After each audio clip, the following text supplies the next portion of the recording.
జనులకు తెలియని జపములు జరిపినదా మురళీ సఖీ వెనుకటి బ్రతుకున చేసిన పుణ్యమిదా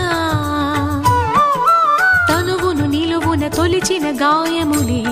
తన జన్మకి తరగని వరముల సిరులని తలచినదా కృష్ణ నిన్ను చేరింది అష్టాక్షరిగా మారింది ఎలా ఇంత పెన్నిధి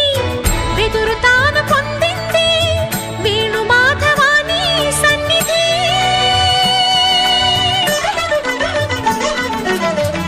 శ్వాసలో చేరితే